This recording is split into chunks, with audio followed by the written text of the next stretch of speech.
Hi guys, welcome back. So we're going to be talking about experiment 3, which is weak acid titration. This is a little bit different than what we've done in 110, where we did a strong acid, strong base titration. We were looking at the equivalence point through the eyes of a visual indicator. Now that visual indicator was itself a weak acid or weak base that was titrated after the strong acid or strong base that we had chosen, and therefore we had to select it to be titrated past the acid or base for the acid that we were trying to look at in that titration. So that itself meant that we had a titration error, so that we were past the titration of interest because we needed it to be past that titration of interest, so that we were sure that we were titrating the acid totally. So that led to an error that we were aware of that we had to do, and now we are going to be doing that slightly differently. So we're going to be monitoring our titration with a pH meter rather than an indicator, and that'll give us a different set of data that we can look at for this titration. Now we are going to get a different set of data, and that will give us a different way to look at this particular titration. So we won't be using a visual indicator to do this. Now in this titration, we are going to be looking at that pH data directly to look at this titration. And we're going to be adding in different increments this time, so smaller increments, and they're going to be fairly stable until we get to closer to the titration. Now what we did in the past was to go to smaller and smaller increments as we got closer and closer to the equivalence point. And we don't really do that in this particular titration, which is, I think, in my opinion, a little bit not the best way to handle this. So we are going to be using this titration to identify the acid, because what happens when we get near the equivalence point is that once we find that equivalence point, we can look at the pH at half of the equivalence point, and the pH is equal to the pKa at half of the equivalence point. So we can use that as an indicator of what the identity of the acid is if we have some possible choices. So as long as we get a good equivalence point, then we can get the identity of that acid with fairly good accuracy. Okay, so as long as we have a good equivalence point, we can do that. And so as long as we've got good data in that equivalence range, then we can make that happen. Okay, so that's what we're hoping for in doing this titration, is that we get a good equivalence point so that we can make that happen. So the first thing that they ask us about is to identify where that equivalence point is within this data. And of course that is point D in this data that we're looking at. So that's where our equivalence point is for this. Now we come in and they ask us some questions about, they make us set this up. And so they ask us about, filling the burette with our titrant, which is the 0.055 molar NaOH. And then we fill that into the burette.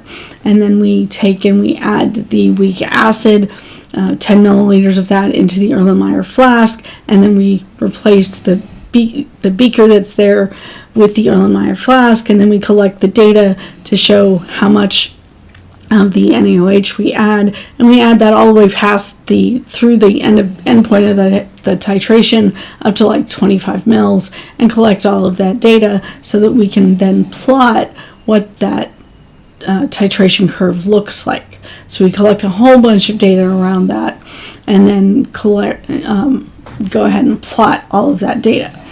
And that data allows us to look at that graph. So we go ahead and plot all of that data, and that shows us a graph where we have plotted the volume of the NaOH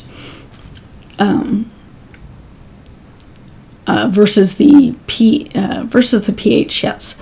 And that gives us a graph that looks like this. And what you can see is that we have a fairly good definition through the bottom end of that.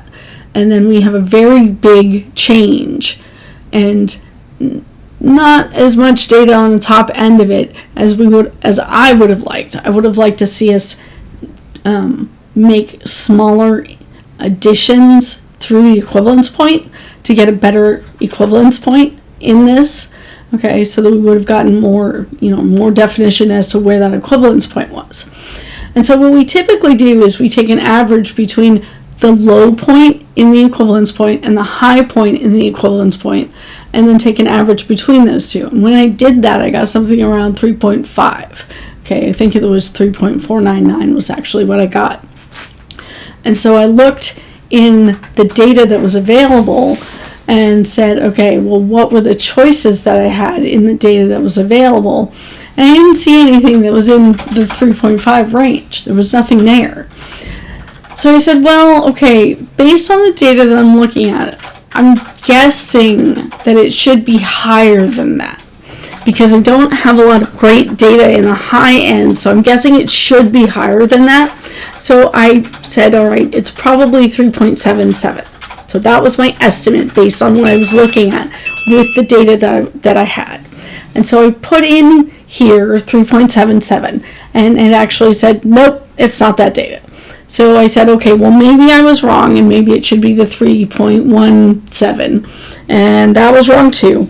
So I said, okay, well, maybe I was wrong about how much higher it is, and maybe it's that 4.14. So I put that in, and it said that one was right. Now, is that the best way to handle it? No, not really, but, I mean, it's Alex, so I can guess until I get it right. So that's one of the things that I did when I was looking at this.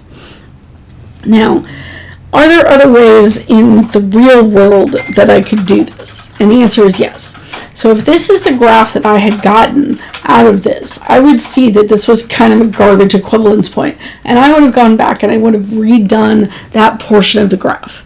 So I would have gone back to right before that rapid change, and then I would have gotten much better data in that equivalence region. So I would have gone much slower in that equivalence region to get much better data in that equivalence region, so that I could get a much better end point in that region, so that I could see what that actually looked like, and therefore I could get a better equivalence point, and then I could get a much better definition for what the half equivalence point looked like, and therefore I could get a much better pKa. Okay, so that's how I would have handled it. Now, there are other things that I could do there too. So I could find some way to figure out what the molecular weight of this material is. So that's a better way to handle this, because if I know what the molecular weight is, then I can very easily determine what this acid is, because none of these things have very similar molecular weights. That's one way to do it. I could do a simple smell test, because these things have very, very different smells. So I could use that to help me identify which acid it is. I could also do a test to see how strong this particular acid is, because these acids have very different strengths.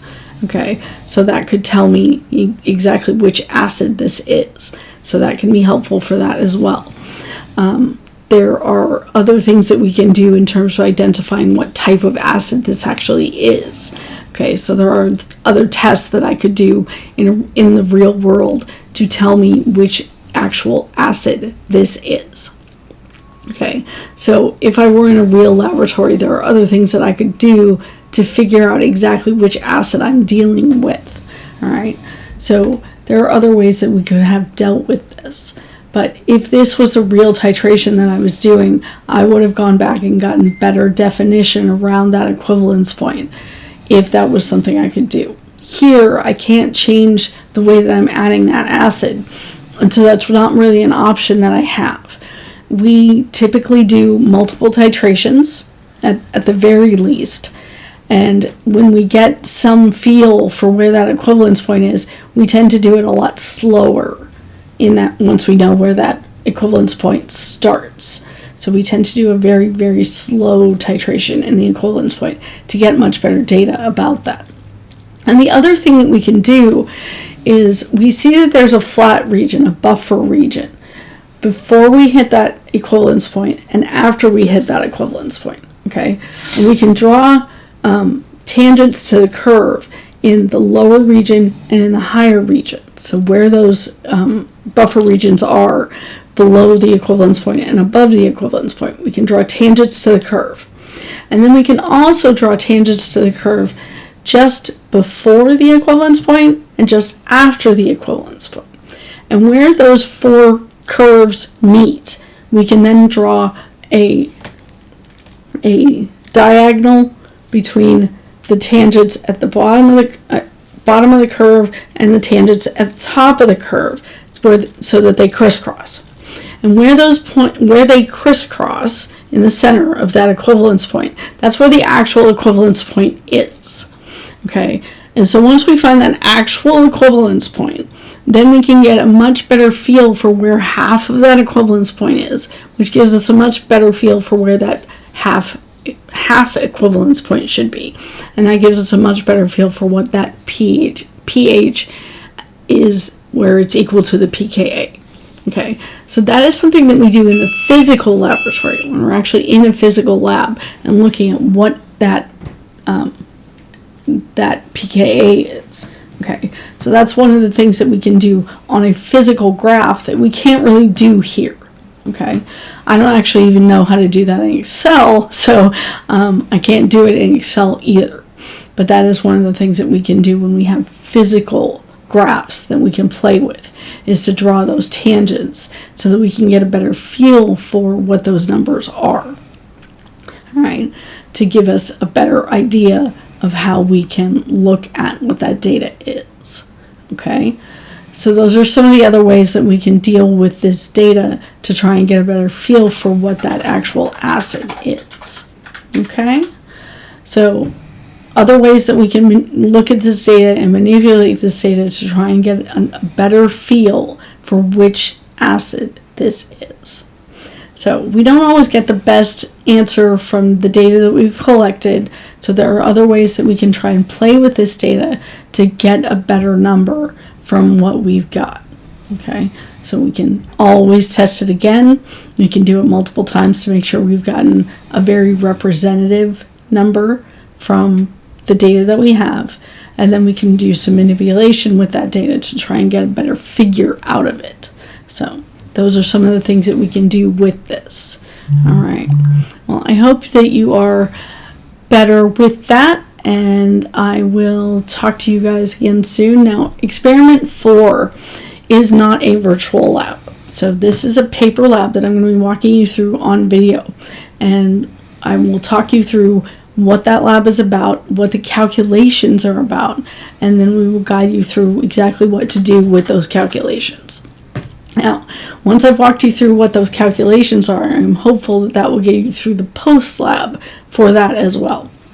Okay, but if you guys are done with that lab and you've done the calculations and you don't feel good about the post lab, then let me know.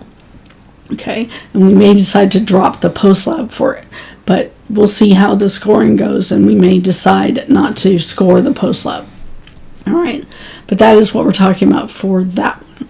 So, all right, I will get this posted, and I will talk to you guys about it soon. Thanks. I'll talk to you later. Bye.